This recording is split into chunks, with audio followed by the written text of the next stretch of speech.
बिस्मिल्लाहिर्रहमानिर्रहीम। अस्सलाम वालेकुम जी, मैं नजमुल हसन बाजवा हूँ। इंतहाई अहम खबरें आपके साथ शेयर करने के लिए जितनी खबरों के बारे में मैंने थंबनेल पर जिक्र किया है, तमाम खबरें मैंने आपके सामने रखनी है। लेकिन सबसे पहले बलूचिस्तान के बारे में बात करते हैं, जहां से इस वक्त मेरे ख्याल से सबसे बड़ी खबर यह है। गो कि हमारे पिछले कुछ अरसे से सियासी हंगाम चल रहा है, अदालती हंगाम चल रहा है, तो उसमें बहुत सारी ऐसी चीज़ें हो रही हैं जिनके ऊपर बात की जानी ज़रूरी है, लेकिन बात हो नहीं रही। तो मैंने पिछले कुछ अरसे से ये कोशिश की है कि वीडियोस के अंदर इन चीज़ों का जिक्र करता हूँ।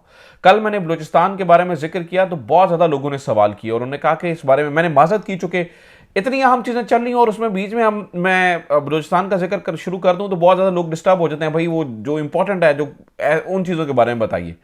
तो बहुत ज़्यादा लोगों ने कहा कि नहीं, आप इस पर ज़रूर बात कीजिए और थोड़ा समझाने की कोशिश कीजिए जो इस वक्त वहाँ पे प्रॉब्लम चल रही है। और बाकी जो सियासी और अदालती मामलात हैं वो तो चल ही रहे हैं, वो मैं आपके सामने रखता ही रहूँगा। और इस वीडियो के दरमियान में भी, एंड पे भी आपके सामने, यानी कि ये बलूचिस्तान वाली खबर के फौरी बाद जो कल रात हुआ है वो भी मैं आपके सामने रख देता हूँ। लेकिन सबसे पहले इस मामले को समझिए। कल जब मैंने कहा ना कि हम बलूचिस्तान के इशू को अंडरस्टैंड उस तरह से नहीं कर रहे हैं, वहाँ पे बहुत लावा पक रहा है। तो और हमारे यहाँ जो है वो एक एसएचओ का बयान दिया जाता है कि वो एक तो एसएचओ की मार है और ये वो। तो बहुत लोगों ने अप्रिशिएट किया, और सिर्फ बलूचिस्तान से नहीं, पंजाब से, केपीके से, पूरे पाकिस्तान से लोगों ने अप्रिशिएट किया। तो मैं कोशिश किया कि जल्दी जल्दी इस पूरे मामले को ज़रा समराइज़ करके आपके सामने रख दूं कि इस वक्त जो चैलेंजेस हैं वहाँ पर क्या हैं। वो बाकी जो हमें माशरती लॉ में पढ़ाए जाते थे या तारीख की किताबों में पढ़ाए जाते थे, ज़रा वो अलग हो चुके हैं। ज़रा मॉडर्न मसले मसाइल और मॉडर्न उनका हल भी सुनिए कि वहाँ पर क्या हो क्या रहा है, मैं इसे सबसे बड़ी खबर क्यों कह रहा हूँ। नाज़रीन किराम, बलूचिस्तान आपको पता है, बताने की ज़रूरत नहीं है कि कितना जो है वो अहम है पाकिस्तान के लिए। ख़ास तौर पर यहाँ पर जो मिनरल्स हैं, यहाँ पर इसे सोने की चिड़िया कहा जाता है, जितना यानी कि फिर गैस और सारे ज़हायर यहाँ पे मौजूद हैं। लेकिन यहाँ पे मसला ये है कि जो यहाँ की अवाम है उसकी, यानी कि एक रिपोर्ट के मुताबिक 70% अवाम मल्टी डायमेंशनल पुअर है। यानी इससे ज़्यादा और क्या हो सकता है। लिहाजा इन चीज़ों की वजह से और गवर्नमेंट की कमज़ोरियों की वजह से, सियासतदानों की कमज़ोरियों की वजह से और बहुत सारी वजूहात की बुनियाद के ऊपर फिर बीएलए के वजूद में आती है। और उसमें हमारी बहुत ज़्यादा अस्करी मामलात भी रहे हैं। मैं ये नहीं कह रहा हूँ सिर्फ सियासतदानों पर जो है ना वो मलबा नहीं डाल रहा हूँ। तो बीएलए वजूद में आई और उस बीएलए ने फिर आहिस्ता आहिस्ता लोगों को कैप्चर करना शुरू किया है। इस वक्त जो परेशानी की, जो मेरे लिए और तमाम पाकिस्तानियों के लिए परेशानी की बात होनी चाहिए, वो दो तीन चीज़ें इस वक्त वहाँ पर जो है ना वो नहीं हो रही हैं। और जो सियासतदान हमें ये कहते हुए नजर आ रहे हैं ना जी, वो जी दिन ब दिन चीज़ें बेहतर होती चली जा रही हैं, वो गलत कह रहे हैं। चीज़ें ठीक नहीं हो रही हैं, चीज़ों को ठीक करने की ज़रूरत है। मैं मिसाल देता हूँ, मैं दो तीन चीज़ें आपके सामने रखता हूँ जो कि इस वक्त वहाँ पर हो रही हैं और वो सारे के सारे रेड फ्लैग्स हैं। सबसे पहले नाज़रीन किराम, आप पिछले कुछ दिनों से देखिए, ख़ास तौर पर से जब से अकबर भुगटी साहब की वो हुई है बरसी वाले मामले से, तब से देखिए कि कितने अटैक बढ़े हैं वहाँ पे बलूचिस्तान के अंदर, बहुत ज़्यादा। ऐसे में आप देखिए कि दो तीन मामलात हैं गड़बड़। सबसे बड़ी गड़बड़ की वजह यह है कि ये एक मैग्नेट की हैसियत अब बन गए हैं मिडिल क्लास पढ़े लिखे नौजवानों के लिए, जो कि मेरे लिए बड़े अफसोस की बात है। और ये बहुत मसले वाली बात है। यानी कि जो नौजवान हैं वो, उनके लिए ये मतलब बहुत सारा लोग इसकी तरफ जो है ना वो अट्रैक्ट हो रहे हैं, which is very very very dangerous. हमें सोचने की ज़रूरत है। नंबर टू, वहाँ पर ख़वातीन बहुत एक्टिव हो रही हैं।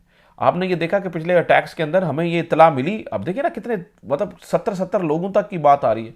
तो पता चला जी वो ख़वातीन खुदकुश हैं। पहली दफ़ा देख रहे हैं बलूचिस्तान में ऐसा कुछ हो रहा है। और तो और अगर आप सियासी तौर पर देख लीजिए ना, महारंग बलोच जैसी खातून जो है ना वो सियासी तौर पर, जैसे कि बलोच यकजहती कमेटी है उनको लीड कर रही है, लोग हज़ारों की तादाद में पीछे लगे हुए हैं। तो ये जो बलूचिस्तान के अंदर जो शिफ्ट आ रहा है, और ख़ास तौर पर जो ज़्यादा मॉडर्न ख्यालात के लोग हैं वो भी उस तरफ जो है ना वो जाते हुए नज़र आ रहे हैं, विच इज़ हाईली, मतलब वो मैं तो ये कहूँगा इसके ऊपर बहुत ज़्यादा तवज्जो देने की ज़रूरत है। ठीक है। और आप देखिए कि हमें ना तवज्जो दे के हमारे लिए क्या क्या नुकसान हो रहा है। हमारे तीन हमसाए हैं, तीनों के साथ इसकी वजह से मसला है। बीएलए पंगे करती है। मिसाल लीजिए, हमारा ईरान के साथ हम कहाँ तक पहुँच गए, वो मिसाइल मारने मुरने पे आ गए। हमारा ब्रदर इस्लामिक कंट्री है, किसकी वजह से? बीएलए की वजह से। आपको याद है कि जो है ना वो भी चाइना हमारे साथ कितना उसने मूड ऑफ किया हुआ है। क्यों? क्योंकि उनके ऊपर जो है ये हमले करते हैं। अफगानिस्तान के साथ इनफैक्ट वो आपको पता है टीटीपी वाला मामला, और उसके साथ साथ ये जो है ना वो उनकी हलीफ है बीएलए। तो कितने मसले मसाइल हैं, और सारे के सारे इनकी वजह से, और हम समझने से कसर है हमारे नेबर कंट्रीज के साथ इनकी इनकी वजह से जो है वो इशू हो रहे हैं। अफगानिस्तान, चाइना, ईरान, तो ये चीज़ें जो है ना वो ठीक नहीं है। और फिर पिछले कुछ अरसे से आप देखिए कि जो इनका जो पैटर्न है हमलों का वो बदलता जा रहा है। और अभी भी मैं मतलब मुझे नहीं समझ आ रही, हो सकता है कोई बहुत ऊपर लेवल के ऊपर इनके ऊपर रिसर्च हो रही हो, हमारे गवर्नमेंट के इदारे बैठ के ऊपर इनके ऊपर काम कर रहे हो और देख रहे हो कि खास तौर पर जो पैटर्न बदलता जा रहा है, जो कंपोजिशन है इनकी वो बदलती जा रही है, तो इसके पीछे क्या वजह है। और फिर एक सबसे जो खतरनाक बात है वो जीनोफोबिक सोच, यानी पंजाबी इतने काम नहीं कर सकते, ये क्यों हो रहा है? हमारी हुकूमतों की कमजोरियों की वजह से हो रहा है। चीज़ें बहुत, यानी कि ये बताने की कोशिश करते हैं, हकीकत कुछ होती है। तो जब तक इसको आप ठीक नहीं करेंगे, बलूचिस्तान को तो हमारा एक इकोनॉमिक हब बनना है, बलूचिस्तान को तो हमारा जो है ना वो मईशत का हब बनना है। जो चीज़ें वहाँ पर हो रही हैं वो ठीक नहीं है। Brute force is not an option. इस वक्त ज़रूरत इस अमर की है कि जो बलूचिस्तान के सही रिप्रेजेंटेटिव्स हैं, सही उनके साथ बातचीत की जाए। मिसाल है ये यानी वज़ीर आला जैसा वज़ीर आला रिप्रेजेंटेटिव नहीं है अवाम का, या वो जो यंग बच्चा हमारा जो वज़ीर है वो रिप्रेजेंटेटिव नहीं है अवाम का। सच्ची बात बता रहा हूँ, वो तो गार्डियंस हैं बस, ठीक है। असल रिप्रेजेंटेटिव्स जो हैं, जैसे महारंग बलूच हैं या इस तरह के मुख्तलिफ लोग हैं, या जो भी, इनसे बात कीजिए, बात करके मसले का हल निकालिए। अवाम को, हमारी सिक्योरिटी फोर्सेस को, हमारी हुकूमतों को, सबको मिल बैठकर बलूचिस्तान की आवाम को इस मसले का हल निकालने की ज़रूरत है। अदरवाइज चीज़ें जो है ना वो बड़े ही ख़तरे की तरफ जो है वो जाती हुई नज़र आ रही हैं। मैं माज़रत खा हूँ, एक ऐसे हंगाम के अंदर अदालती हंगाम चल रहा है, सियासी हंगाम चल रहा है, और मैं ये दूसरी दफ़ा बलूचिस्तान के इस मामले के ऊपर बात करूँ। लेकिन उसकी वजह यह है, नाज़रीन कराम, इसके ऊपर बात करने की वजह यह है कि ये बहुत इंपॉर्टेंट है, बहुत बहुत बहुत बहुत इंपॉर्टेंट है। अगर हम व्यूज़ के चक्रों में पड़ गए, क्लिक थ्रू के चक्रों में पड़ गए, शेयरिंग के चक्रों में पड़ गए, और ऐसा ना हो, मैं बहैसियत जर्नलिस्ट मुझे इस बात का एहसास है, ऐसा ना हो कि हमारे बड़े सारे नुकसान हों, तो बहैसियत एक सच्चा पाकिस्तानी होने के आई थॉट कि आप तक ये चीज़ें जानना ज़रूरी है, और सब के लिए। और ये मेरी पॉलिसी साजों से भी हाथ जोड़ के दरख्वास्त है, खुदा के लिए बलूचिस्तान के ऊपर जो है वो तवज्जो दीजिए। अच्छा जनाब, अब आ जाते हैं रात वाले मामले के ऊपर। ये दूसरी बड़ी बल्कि इंतहाई अहम खबर है। कल रात आपको पता है जी, चीफ जस्टिस जो है वो नए बन चुके हैं। आपको ये भी पता है कि यहिया अफरीदी साहब का नाम दे दिया गया है, और आपको ये अंदाज़ा है कि मंसूर अली शाह साहब को जो है ना वो साइड लाइन कर दिया गया। अब यहाँ पर सवाल ये पैदा हो रहा है कि क्या होगा। तो मैं आपको बता दूं कि जनाब कल रात ही चीफ जस्टिस मंसूर अली शाह साहब ने इसका पहला जवाब दे दिया है। कल रात, आप सही सुन रहे हैं, कल रात ही चीफ जस्टिस मंसूर अली शाह साहब ने इसका पहला जवाब दे दिया है। मिसाल देता हूं किस तरह से।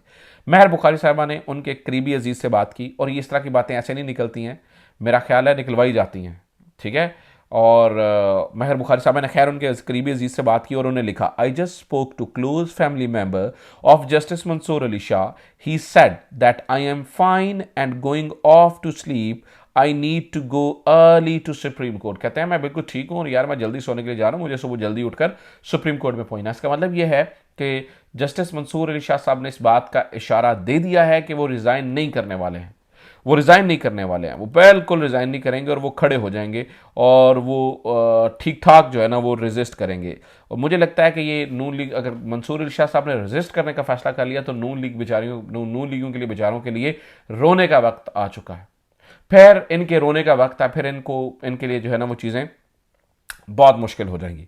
अच्छा, इस तरह इसी से मिलती जुलती खबर महर बुखारी साहबा ने एक और दी। वो कहती हैं, over 2 months ago relatives who wanted to travel in order to witness smash Syed Mansoor Ali Shah sahab swearing in as a CGP यानी कि chief justice of Pakistan were specifically asked।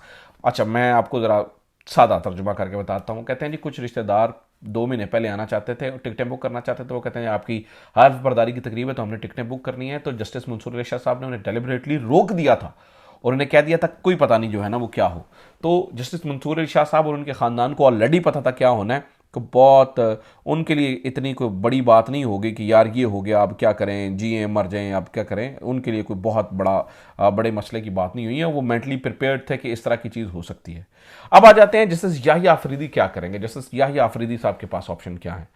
नाज़रीन कराम, कल रात तक मेरा ख्याल ये था कि जस्टिस याहिया अफरीदी साहब खड़े हो जाएंगे जस्टिस मंसूर अली शाह साहब के साथ, और चीफ जस्टिस मंसूर अली शाह ही बनेंगे।